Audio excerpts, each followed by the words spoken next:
자, 민주당은 김건희 여사 주가 조작 의혹 규명을 위한 특검 법안을 발의했죠. 박홍근 원내대표의 발언이 있습니다. 함께 들어보시죠.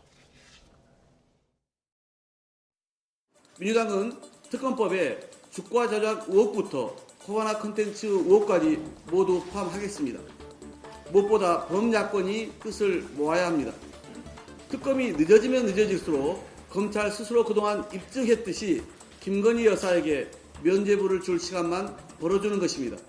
정의당도 보다 적극적으로 동참하길 촉구드립니다. 김기현 신임 대표 참 할 일이 좀 많을 것 같습니다. 그리고 보통 이제 대표 새로 뽑히면은 사실 하루 정도는 덕담도 하고 좀 이렇게 넘어가기 마련인데 어제 상당히 강도 높게 비판을 했고 지금 특검법 발의 바로 이어졌어요. 민주당이 어떻게 보면 이제 강경하게 나가겠다라는 그런 스탠스 같거든요. 예. 그러니까 국민의힘 집권 여당의 뭐 당대에 대해서 뭐 축하하고서 덕담하는 지금 분위기는 지금 여야 관계가 아니지 않습니까? 완전히 아니군요. 예. 이미 뭐 전쟁 중인 상황이고 네. 특히나 이제 이재명 민주당 대표의 이제 사법 리스크가 본격화되면서 예. 검찰 소환 조사 그다음에 구속영장 청구, 체포동의안 표결 등등해서 계속 또 추가 기소까지 예정이 돼 있는 상황이고 예. 측근들의 지금 줄줄이 지금 재판이 진행 중인 상황이기 때문에 민주당으로서는 지금 사실 사생결단의 자세로 지금 이 집권 여당 내지는 윤석열 정부와 싸울 수밖에 없는 지금 그런 자기 전략을 가지고 있어요. 그렇기 예. 때문에 그런 맥락에서 뭐 지난번에 50억 특검도 발의를 했고 네. 이번에 또 김건희 여사 특검법도 발의를 하고 있는데 저는 이 부분에 대해서는 국민들이 판단할 거라고 봅니다. 그러니까 김건희 여사 특검법에 지금 박홍근 원내대표가 말하는 게 이 도이치모터스 주가 조작 사건 플러스 지금 코바나 컨텐츠 그렇습니다. 의혹까지 하겠다는 건데 네. 알려진 것처럼 코바나 컨텐츠에 대해서는 지난번에 다 검찰에서 무혐의로 정리를 해서 끝냈던 사건 아닙니까? 그걸 다시 또 이야기를 하는 것이고 예. 그다음에 주가 조작 사건도 이미 1심에서 선고가 나왔고 예. 1심 선고에서 91명, 91명의 돈을 냈던 투자자 중에 한 명이 김건희 여사였을 뿐이라는 것이고 그중에 한 명이 쩐주라고 해서 굉장히 많은 투자를 했던 사람도 무죄 판결을 받았어요. 예. 그런 과정에 계좌가 이용됐다는 몇 가지 증거를 가지고 추가적으로 특검을 하자고 그러는 건데 예. 이 부분에 대해서는 주호영 원내대표가 이야기를 했듯이 특검이라는 것은 검찰이 수사를 하지 않거나 또는 수사가 완전히 미흡했을 때 국회에서 강제적으로 하는 겁니다. 네. 그러나 지금 최근에 지금 기사에도 나오고 언론에도 나왔습니다만 오늘 서울중앙지검의 그 관계자도 이야기를 했습니다만 김건희 여사의 도이치모터 사건에 대해서도 성역 없이 조사하겠다. 조사하겠다는 거죠. 이야기를 했습니다. 예. 예. 소환도 고려를 할 것이고 당김없이 들여다보겠다고 이야기를 하고 있습니다. 그러면 네네. 그 검찰의 수사 결과를 지켜봐야 됩니다. 일단. 예. 그다음 코바나 컨텐츠는 일단 검찰에서 무혐의로 결론을 낸 사건이고요. 그걸 가지고 지금 특검을 하겠다고 그러면 누가 봐도 그리고 특검의 지금 법안 발의 내용 중에 대통령이 포함된 정당은 빼고 교섭단체 중에 한 명이 하겠다는 거 민주당이 아니겠습니까? 한다는 거죠. 민주당이 그럼 특검을 임명하겠다는 것이에요. 예. 그런 특검을 어떻게 하겠다는 겁니까? 그래서 제가 보건대로는 여전히 이재명 민주당 대표의 지금 사법 리스크가 지금 현실화된 상황에서 이걸 물타기하는 것이라고밖에 국민들은 볼 수밖에 없다라고 생각합니다. 정치적이다 이렇게 판단하신 그렇습니다. 거예요. 네. 민주당 측에서는 이거는 해야 되는 것이다라고 얘기하는 것이고, 자 근데 약간씩 뭐 포인트가 있습니다. 일단 허위 경력 의혹, 김건희 여사의 허위 경력 의혹이 제외됐고, 그리고 이제 정의당이 만약에 이제 함께해서 좀 얘기를 교섭단체 이런 얘기들을 좀 정의당을 뭐 함께 한다거나 이러면 좀 변화도 있을 수 있는 상황 아니겠습니까? 그러니까 저는 김근식 교수님 말씀하시는 거 평소에 굉장히 다 예. 수긍하고요. 네. 대부분 다 동의해요. 네. 그런데 이 건에 대해서는 완전히 좀 생각이 많이 다릅니다. 네. 네. 이거는 정치적인 거 맞아요. 예. 근데 정당이 하는 것 중에 정치적이지 않은 게 있습니까? 그러니까 이거는 시선 돌리기도 맞아요. 예. 그럼에도 불구하고 해야 되는 이유가 있습니다. 예. 2020년 4월에 이게 고발이 들어갔어요. 지금 도이치모터스 주가 조작 관련해서 3년 동안 안 불렀습니다. 예. 김건희 여사를 안 불렀어요. 근데 지금 부르겠다고요?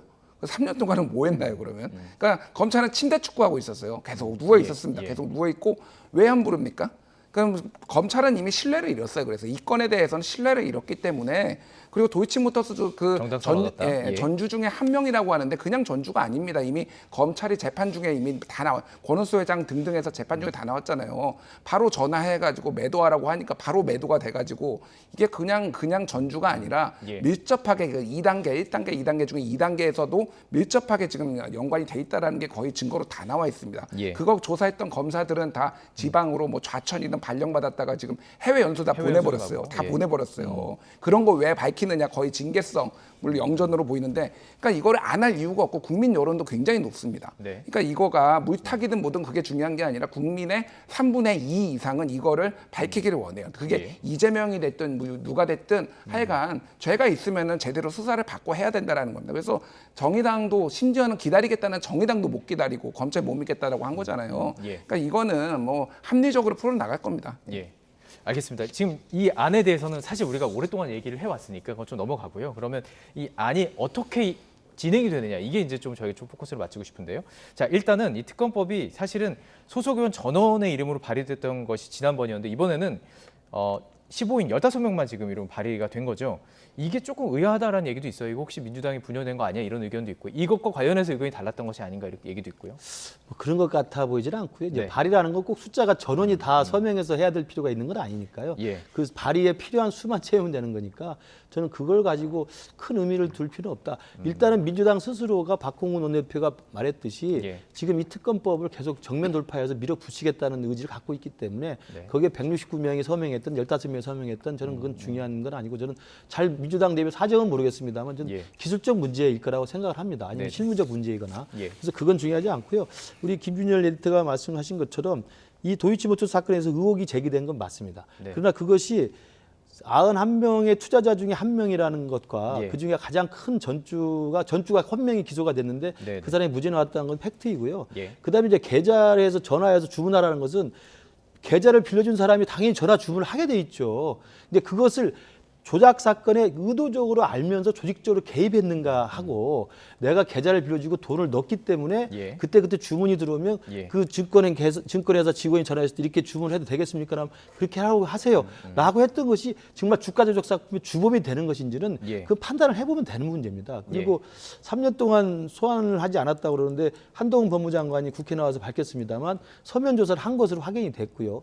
그다음에 변호인 측하고 소환 문제를 협의하다가 소환을 요구하지는 않았다는 것까지 지금 확인이 된 거 아니겠습니까? 예. 그렇다면 그 부분에 대한 것들도 문재인 정부의 검찰 때입니다. 그리고 당시 윤석열 검찰총장이 네. 검찰총장의 부인이기 때문에 예. 추미애 당시 법무장관에 의해서 수사 지휘권이 박탈된 상태였어요. 예. 그 와중에 이 사건이 이렇게 진행이 된 겁니다. 그리고 이제 와가지고 특검하자고 그러면 예. 지금 그리고 와서 지금 송경호 중앙지검장 체제에서 이걸 샅샅이 다시 한번 끝까지 국민들이 의혹을 갖고 있으니 수사를 하겠다고 하는데 예. 수사를 지켜보는 게 저는 우선이라고 생각합니다. 그리고 수사의 결과가 나왔는데도 불구하고 예. 우리 김준일 에디터를 포함해서 많은 사람들이 의혹이 있다 하면 그때는 충분히 다시 논의할 수 있다고 생각을 해요. 알겠습니다. 자, 이 안은 사실 많이 토론이 있었으니까 근데 어쨌든 이걸 바라보는 시각은 민주당 시각은 검사를 믿을 수 없다는 시각이기 때문에 지금 특검이 나오는 거기 때문에 계속 반복해서 이 토론이 될 수밖에 없을 것 같습니다. 자, 좀 넘어가겠습니다. 제가 이 질문을 던졌던 이유는 어떤 이유였냐면 지금 민주당에서 모습이 약간씩 비명과 뭐 친명에 좀 충돌이 분명히 있고 오늘은 그 기사 보셨죠? 서른 의원 그 지역 행사에 네. 뭐 소위 말하는 개딸들이 몰려가서 계속 뭐 공격하는 듯한 그런 모습들이 보여졌습니다. 이런 민주당의 행태 때문에 지금 이런 특검법 발의라든지 과연 좀 힘을 받을 수 있을까 이 부분입니다.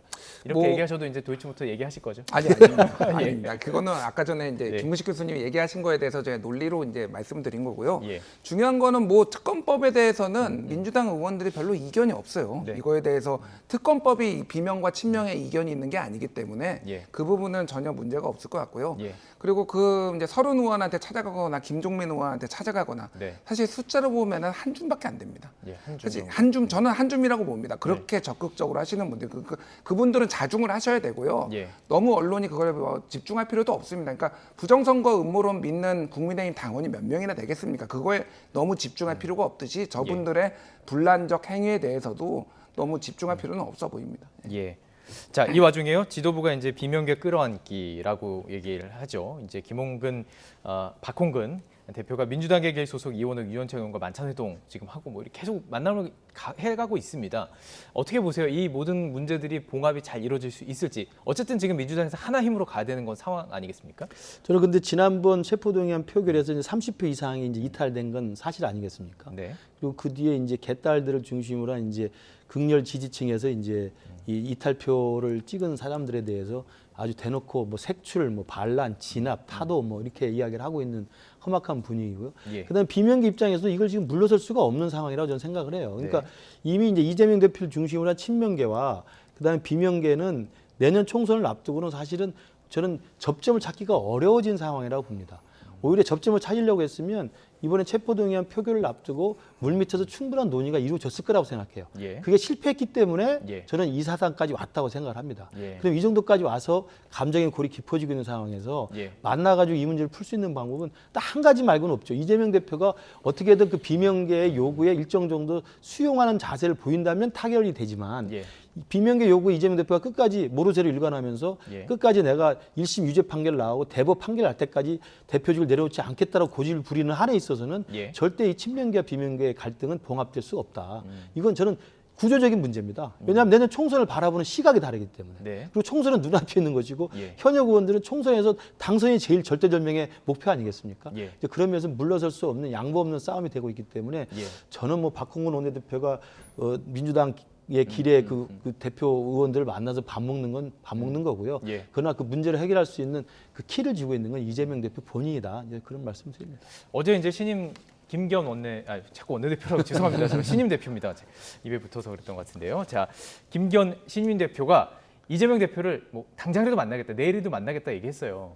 근데 아직은 지금 만날 것 같은 느낌은 있지는 않습니다. 어떻게 보세요? 곧 만날 거라고 보시는데요. 만나면 또 어떤 얘기가 올까요? 그 전에까지는 범죄자가 거리를 활보하게 둬서는 안 된다 이렇게 얼마 전까지 말씀하셨어요. 예, 예. 물론 대표 됐으니까 뭐 물론 자리가 또 상황을 또 바꾸긴 하겠지만은 만나긴 하겠죠. 저는 빨리 만날 것 같지는 않은데요. 만나서도 뭐 할 얘기가 있을까요? 어차피 금방 국민의힘 분들의 시각은 금방 감옥 들어갈 사람이다. 다음 사람 준비해야 된다 이런 시각이기 때문에 대화가 잘 되기 대화가 되기가 어렵고 예. 무엇보다도 윤석열 대통령이 이재명 대표를 너무 싫어하는 게 티가 날 정도로 그 사석에서도 저도 뭐 전해 들은 바로는 그렇다고 합니다. 그렇기 예. 때문에 아마 그냥 계속 방탄이라는 그 비판을 계속 하지 않을까 그렇게 보여집니다. 어찌 보면 지금 특검법 발의된 것도 그렇고요. 협치가 어떻게 보면 정말 사라진 국회를 현장에서 지금 목격하고 있는 걸 수도 있다는 생각이 드는데 어쨌든 정말 민생을 생각하는 양당 모두 그런 입법 활동 기대해 보도록 하겠습니다. 자, 나이트 포커스 오늘 여기까지 얘기하도록 하겠습니다. 김근식 전 국민의힘 비전전략실장, 김준일 뉴스톱 수석 에디터와 함께 이야기 나눠봤습니다. 고맙습니다.